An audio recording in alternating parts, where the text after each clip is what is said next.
What is going on, boys and girls? Welcome back to DotaFanTV, and finally today we are coming to the last day in the WePlay Esports Animajor, where we'll be looking at the lower bracket final. One team will come out on top, facing the last team in the grand final, which is PSG LGD. The lower bracket final will be between EG and T1. Before we talk about those games, let's have a quick recap on what happened yesterday in the 4 series that we have watched. Alright, coming to the first game that we had yesterday, which was Team Nigma against Evil Geniuses. It started off with a very relatively off-meta pick, I think, from both sides. Medusa, we have talked about this hero, not very high win rate. But on the other side, Nigma picked the Troll Warlord, which is also not a very popular hero. But the biggest issue with this game is Abed on the puck. I think maybe Nigma mislooked in terms of the draft because they picked both the support very early on, which is the Enchantress and the Phoenix. And once EG saw this support duo, immediately they snap picked the puck, right? Because in this game, literally if you look at it, Miracle on the Death Prophet and then Troll and the DK, literally there's no counter to the puck. The only stun that they have is from DK, and it takes time for this hero to get the dagger. So in the first 15 to 20 minutes, it was all about Abed. Just look at his score, 9, 1, and 15. He's so active around the map. Obviously, big credit to Ice in EG. They play almost a perfect game, 6 to 32. It was a big stomp. I also want to talk about ILTW because in this game, he bought something a bit odd. He bought the Mage Slayer, which is a dead item. Nobody buy that shit item. It proved at the end of the day he has barely any impact. Moving on to the second game, I was actually thinking to myself, Nigma have to, it seems like maybe it was early game, maybe they haven't wake up yet, but in the second game, it wasn't a great showing as well. Having said that, I don't know, maybe it was EG that kind of nullified their game, right? But looking at Nigma's second game, I was expecting them to, I actually wanted to see ILTW play a more active role. So in the second game, I was relatively happy when Kuroki picked ILTW Ember Spirit. Because I don't know about you guys, but I really like ILTW's Ember Spirit. He's one of the best Ember Spirit. He's really active. He knows how the hero works. I think he's even level 25 or level 30 on the hero. It was just super crazy. But having to say that, in this game, he is basically literally zero impact. I don't see the Ember Spirit did anything well for the team. And I guess maybe I was wrong to say that Nigma should give a more active role to ILTW. Maybe ILTW suit in the team, at least suit to play those hero that is late game, like he take the space, where Miracle is the player that create the space for the team. Because whenever we see Miracle play well, Nigma usually play well. But right now in this particular series at least, or those series that Nigma lose, is when they try to give, maybe Miracle wasn't having a good game, or they give a hero that is not really tempo control type for Miracle, and this game he have the Morphling. So at the end of the day, it was just very difficult for Miracle because no one actually bought him the space. ILTW basically have very little impact. Ice on the Tide Hunter, he popped off so great in the lane. It was, no one can kill this guy. He have one death, he can position himself right in front of 4-5 enemy hero and no one can kill him. That's how crazy Ice is on Tide. But huge credit to EG as well for coming up with really good draft, very creative draft with RTZ and the Nature Prophet. And then Abed on the puck again, and then Ice on Tide Hunter. I don't know how they keep getting this hero that is they are so comfortable and so good with. Also, maybe they're really versatile. They have a huge hero pool. At the end of the day, not a great showing by Nigma, and EG able to close out both games relatively easily. Alright, coming down to the second series of the day, it was Quincy Crew against VG Gaming, where the ending score was 2-1 favoring to VG Gaming. So let's talk about the game really quickly. In the first game, when I look at the draft, I just feel like, oh, it was so greedy by Quincy Crew. Although these are heroes that they are very comfortable with. We have the Wraith King and the TA on Quinn. These heroes, they are really comfortable. They play a lot of these heroes in NA.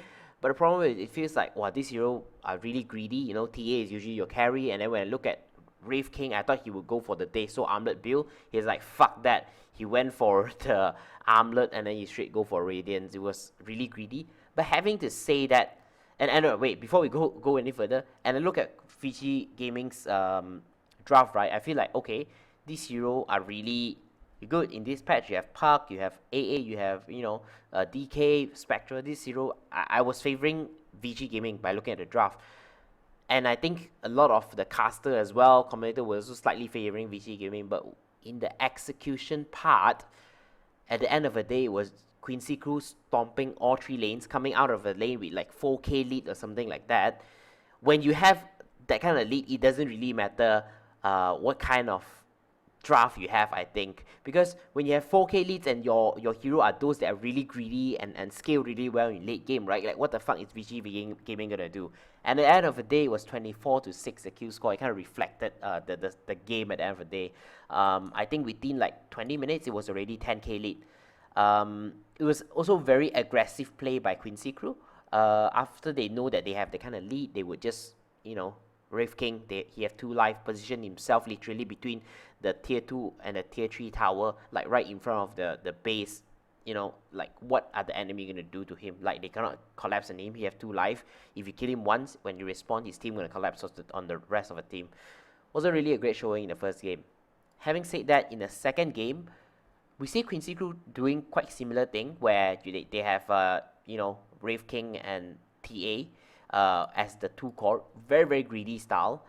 But this time, I think with this time, VC Gaming kind of stood up and say, okay, you know what, you want to play late game? Fuck you, screw you. I'm gonna go for the fast-paced kind of game. I'm gonna go for you know, end the game before 25 minutes, 30 minutes, right? I'm gonna be able to get all your outer tower besides the tier 3 or something like that.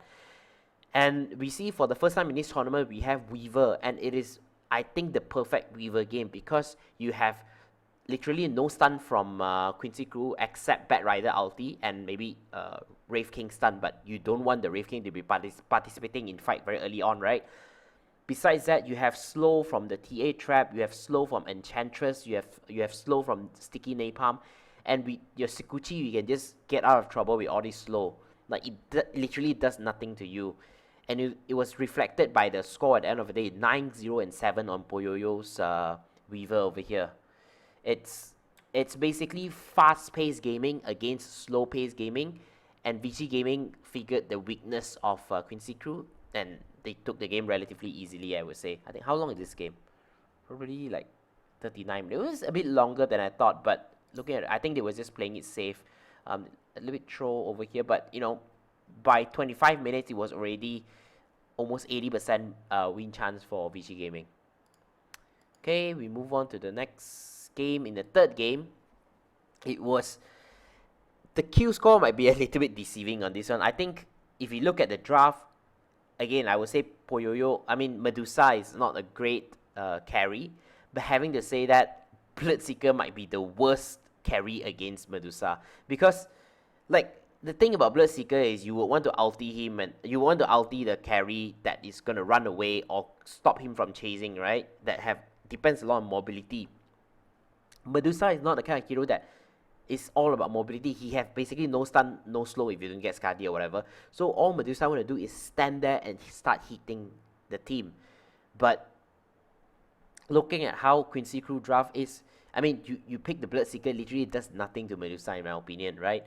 And with this, it also depends on the lane setup. I think they started the lane fairly poorly. I don't really remember what, or it was the Death Prophets against the Timber. I think Death Prophet didn't have a good game. For this draft to work, right, they should prioritize Death Prophet more instead of the Bloodseeker, because from 0 minute to 30 minute, right, in my opinion, the most of the damage dealt is from your Death Prophet. So if this hero have a bad game, Lesla on the DP have a bad game, they're not going to work. I think in the first, during the laning stage, Death Prophet died twice. He was left alone for quite some time. I don't know whether, I think they were doing some aggressive tri-lane up top. And, you know, they kill him once before he was level 6, and then Timbersaw got level 6 first, kill him again, and his game was basically very difficult. And Leslau is also forced to get the, what was the item called? The thing that counter Timbersaw. Let's click on her. This one, Urn of Shadow. Did he upgrade? I think he did upgrade, right? or he didn't upgrade, but he was forced to get earned, which in my opinion is like, if you're gonna get an item to counter Timber, I don't think it's your job. Like in this game, it's really DP that has to carry the game. Probably one of the support have to buy something that counter this guy instead of letting Leslau do it. Alright, let's go to the third game. We have VG Gaming against Evil Geniuses. VG obviously beat Quincy Crew, so they get to play in the top 4, and then EG also beat Nigma, so this game decides the loser will be in the 4th place, and then the winner move on to the top 3, might even go to the grand final. Anyway, we have VG Gaming against EG, where at the end of the day, EG beat VG Gaming 2-1. Let's break down 3 of the 3 games. The first game, we have one of the weirdest draft I have seen from EG in a very, very long time, I would say, right? Where they actually put OD. This hero is unpicked in the entire tournament because it's fucking trash, honestly. The amount of rework they have to do on this hero to try to make it slightly relevant, maybe for like a month or so, it's crazy. This hero is just so bad in this meta that I would rather have Patch in my team than have OD in my team. That's how bad it is, right? They let the position 1 be playing OD. Whoever come out with this decision need to come out and speak to me. Like, what is the logic behind it? I mean, it really isn't working for them at the end of the day. So I think the main thing to take away is just, if you look at the draft, you have Abed on the Bat Rider, you have Ice on the Brute Mother, right? So you would expect with these two, you to have a really good hard carry to be able to carry, because these 2 heroes are really good in creating space, but in the late game they fall off slightly, and they don't scale as well, and they don't deal as much damage to the opponent, so you might have a huge damage issue. But when you pick a hero like OD, the biggest issue is he's very, very vulnerable, right? And some people might say, oh, why is he not buying a BKB or whatever until the end of a game? Because one storm just jumped him and he's dead. But I kind of understand why RTZ is not doing it as well. Because like we mentioned earlier, you have Abed on the bat and then Ice on the Brute Mother. These 2 heroes doesn't deal any damage at the late game. He's fully relying on RTZ to create the damage. And he have to choose between, or should I create damage, or I get BKB to protect myself for a little bit, but I can't kill a new one. So what is the point? I might as well go all in to try to win. Eventually, it didn't work out for them. The Q score might be a little bit deceiving because EG even come out on top in the lane, but they still lose in the end of the day because the draft is just so shit, right? Yeah, it was relatively easy game for VG Gaming. Since the mid game, when they start team fighting, you can see that it's not very well synergized in EG, and the hero just crumbled down. Going down to the second game, I think this is very interesting as well.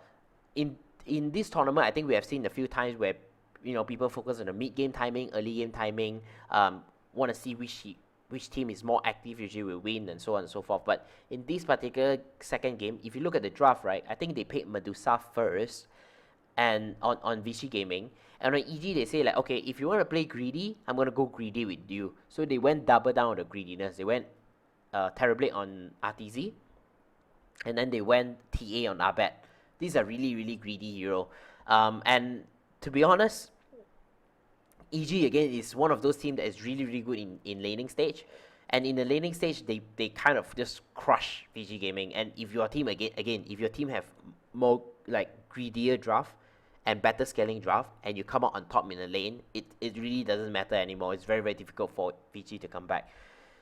Moving on to the third game, similarly, they picked TB for RTZ again. By the way, if you look at the stats, EG have 100% win rate on Terrorblade. So whoever is playing EG after this, right, need to look at this and say, I think it was 7 out of 7. You look at this and say like, fuck, I don't want to play against RTZ's Terrorblade. But I think in the second game, it was all about the puck on Abed.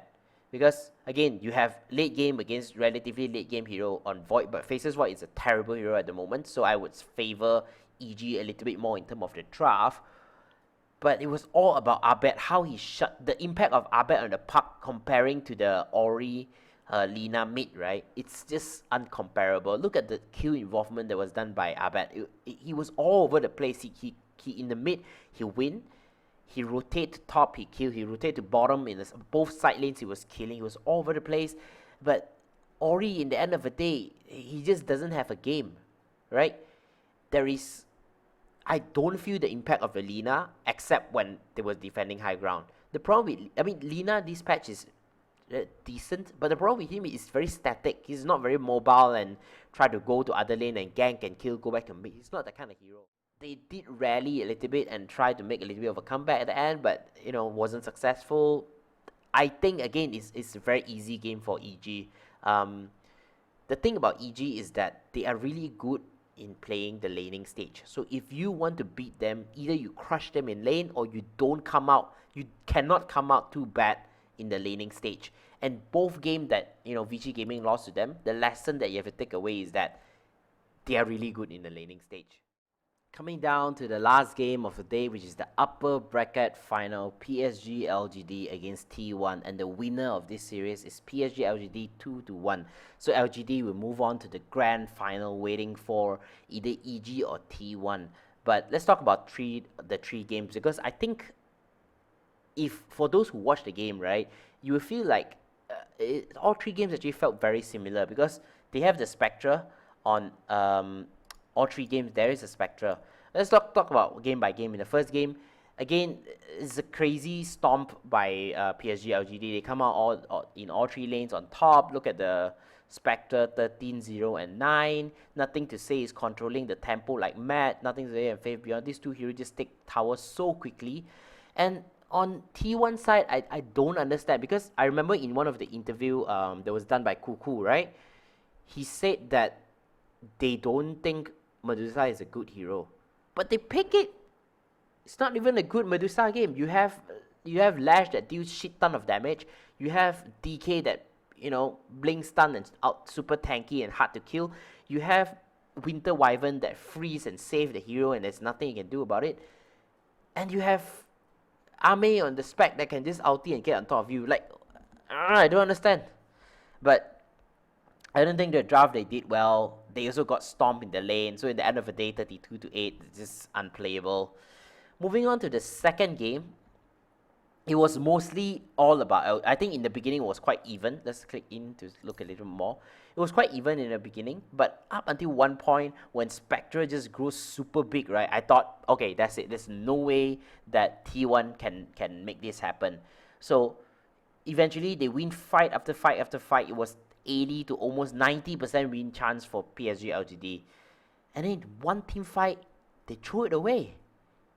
In one team fight, they lose out like 3-4 hero. They buy back and then they die without buyback right now.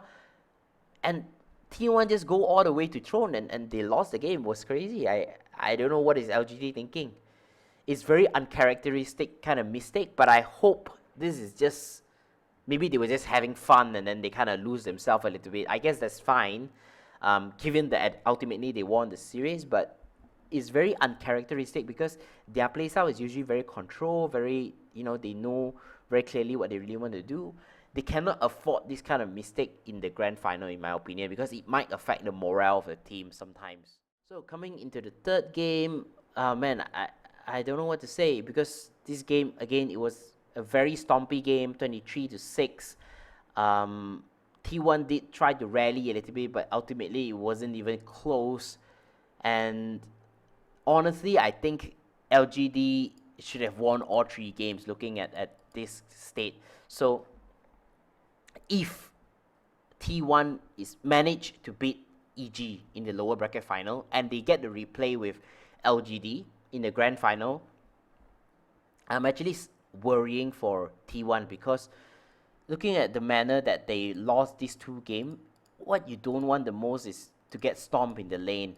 And I think it has a lot to do with maybe psychologically, like you have to be very ready, you have to be on top of the game, you have to be contesting every single last hit as T1. You have to show aggression. You cannot just sit back and play like on autopilot mode and switch off, because that's what felt like happened yesterday in the first and the third game, where they just got stomped, got run over in all three lanes. Okay, we can take a quick look at the table at the moment of how it looked. We have two more series To close out this major. It was a fun one in my opinion. I enjoyed it, enjoy watching it, enjoy making video, talking about it, rambling about the games, the teams, the hero, the meta, even the interview. So let's take a quick look at it. The last two games, we have T1 against EG. The problem with T1, in my opinion, is their laning stage, and that is the strength from EG side. So T1 has to know they cannot fuck up in terms of laning, and they have to, maybe if in terms of skill or you are not as good, right, or whatever, you have to find a way in terms of the draft to help you out in the laning and not get run over. Because if after laning you're already down by 5k in 10 minutes, 10k in 19, 20 minutes, you lose control of the map, you're giving yourself a hill to climb every single game. It is just not good. It's very difficult to play at that kind of level. Comeback is so rare because it is difficult to do, and that is why it is so fun to watch. So if I'm T1, that's what I'll be focusing on. But my personal prediction is just that I don't think T1 can stop EG in terms of the laning stage. So I would say maybe relatively easy for EG. I would say 2-0 to EG. And EG against LGD in the grand final. I think both these teams met, right, in the group stage. Let's see, what is the result in the group stage? LGD against EG. LGD beat EG 2-0. Yikes. I would say I would want the meme to continue with RTZ and with EG and the major and all. I would say 3-1 to LGD. That's it for today's video, boys. If you enjoyed it, please leave me a thumbs up. It would really help me out a lot. Furthermore, I'll be making more videos on the TI qualifier for different region as well. So if you want to keep yourself up to date, please subscribe to the channel. I'll see you in the next one.